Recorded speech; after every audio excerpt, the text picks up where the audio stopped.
include your phone number and reason for calling. Thank you, and have a good day. I shouldn't burn that phone number. I'm going to leave a message. I'll just call him.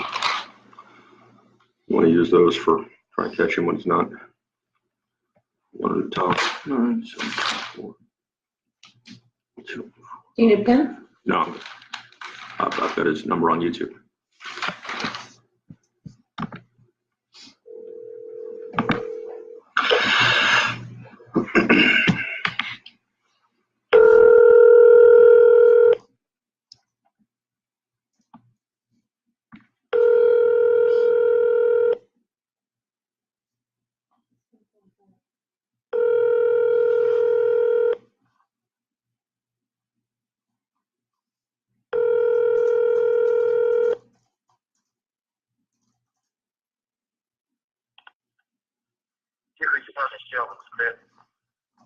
Please leave a message at the sound of the beep to include your phone number and reason for calling.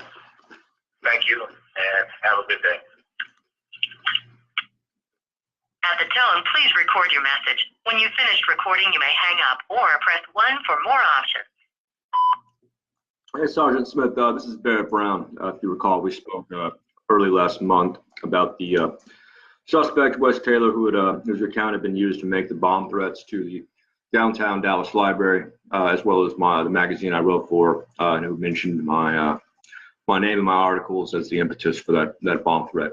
I remember you had told me back then that you guys did a, quote, extensive investigation, unquote, into his accounts and couldn't determine that it was him who made the threats. The problem with that is that I've learned that this person has actually been making similar threats for over 2 years in that same account, including some that I've been provided copies of from a local prominent musician based in Dallas a few days ago, who got a bomb threat to his concert, phrased very similarly to that one 2 years ago. So this idea that maybe someone got on his account and just made these threats, which was already kind of didn't make sense for other reasons, it's obviously bullshit. And it'd be one thing if it was just me here, with this guy who's an armed felon, who I've sent you a picture of with a handgun, who has multiple felonies, which, as you know very well, is an automatic 5 years in federal prison for being a felon anywhere near a handgun. You can probably imagine that I'm unhappy about that. I don't know if you've spoken to Lonzo Anderson or Scott Goldstein or the fucking mayor, but you may know I've sent them a message this morning. I don't know. I'm pretty sure that you guys are taking direction from the FBI on this. In fact, I know it for a fucking fact. I know this is something the DPD does. But this guy has expressed his admiration for the mass shooter who shot a congressman in the head in 2011 and killed several people. I have screenshots of it that I've sent along. He's talking about the fucking Jews. This is 3 to 4 days since there's another synagogue shooting. He dyed his hair red, apparently in the aftermath of that other mass shooting years ago. The guy at the Batman Forever whatever movie premiere, who killed like 15, 20 people. Another suspicious incident. And so there is about zero fucking chance that you and Lonzo Anderson and that hick piece of shit that was talking to Tim Rogers, that you say is just a great guy, there's a zero chance you aren't pulling my shit. 0%. I don't know if that's a real percent, but it's a low one. I don't know if that works mathematically. You can call me back. You're probably not, but it's 97. You got my number. You got my email address. Obviously, just in the spirit of just making progress here, I'm not going to let this go. I haven't let it go for 6 months. I can't afford to let it go. I think you would understand it. To the extent you're also a human being, in addition to a cop, you understand that when someone's females are getting threats from someone, and some other people are protecting that person, that just crosses a major red line for anyone. And so, yeah, Send Scott Goldstein to talk to me. Send whoever. I've had a mutual acquaintance talk to Alonzo Anderson. Try to explain to him where this is going. Yeah. You know. I mean, it's really too much. This is more than the usual shit you guys do. I'm talking. I mean, this is more than hamburger. You know. Anyway, have a good day.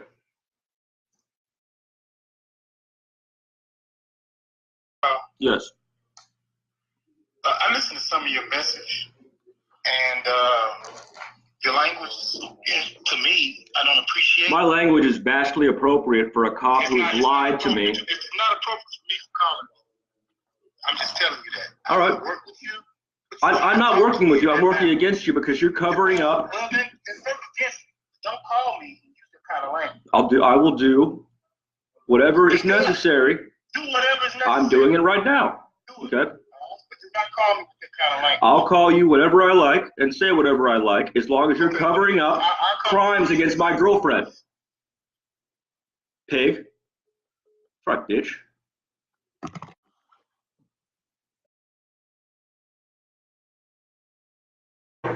All right, let's see what we got here. So we have Alonzo Anderson.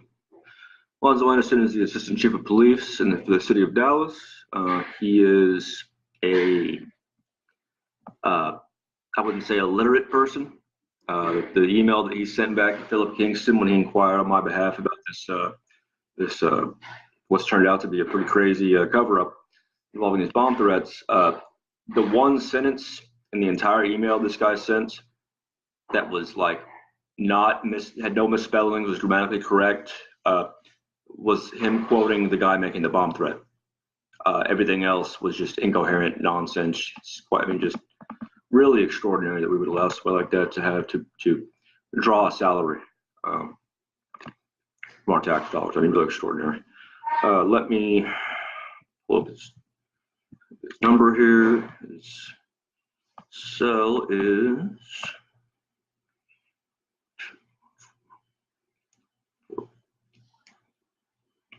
Now, generally, when you start calling people up, you don't do that until you've got so much stuff that their fingerprints are on a lot of things, and there's decreasing options for them because anything they do in response is going to track right back to, in what this case is a very unambiguous, extraordinary cover-up over a guy who's out there. He's a felon. He's got a handgun.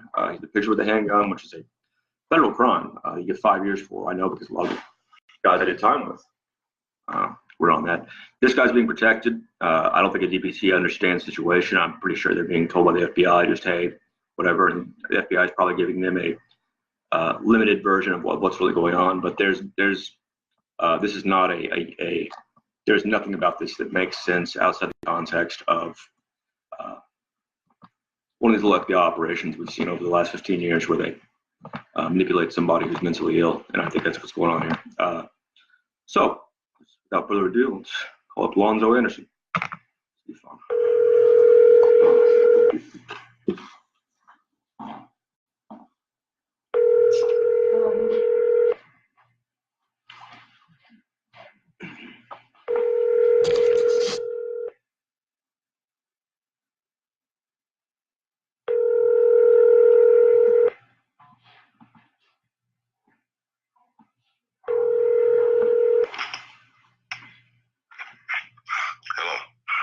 Yes, Mr. Anderson. Yes. This is Barrett Brown. Hey, how's it going? Good. I had a couple questions for you. Did you happen to get a chance to read the email I sent to you yesterday regarding Wesley Taylor and the handgun and the other bomb threats he had made? Yes, I did read it. So I understand that probably I may be wrong here, but my guess is that the department, whether it be Sheldon Smith, whoever's basically in charge here, they've said the FBI is not involved in this. I get the impression that that's not the case. It's really hard for me to make sense of a situation where we have a multiple violent felon who's got a handgun, who's had a picture with a handgun, which is, as you know, is a felony that you get 5 years for.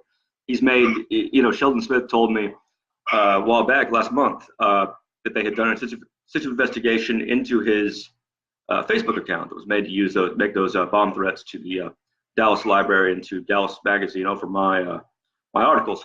I don't see how that can be possible because this local, I won't say his name now, but he'll email you tomorrow, I think.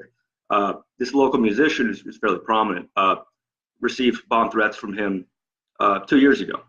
And in fact, there's dozens and dozens of messages on this guy's account that I just don't think it would have been possible for them to miss had they actually done an investigation into it. So I don't think they're incompetent over there. I really don't think Sheldon Smith or this other investigator are incapable of finding those things, as I found them.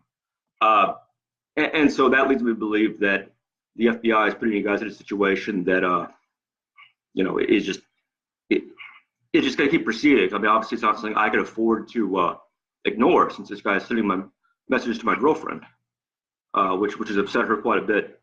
So I'm not sure how, if there's any way forward on this. I don't know what's going to give here first, but I just want to let you know that's a situation from my standpoint. And if you want to talk, if you want to get in touch with Steve Wallard, I don't know if he's called you yet. That might be the best way to go to get this resolved. But either way, it's got to get resolved because this is I can't let this guy send violent threats. I can't let the FBI protect him, and I can't let Dallas Police Department participate in that. That's not an option for me. Okay. Well, I appreciate you letting me know your concerns. I'm going to get with the investigator on tomorrow to see if there's any further updates regarding this case. So that's what I can tell you right now. Okay. All right. I appreciate you calling. All right. Thank you. All right. Dumpers. I think that's all I need right there.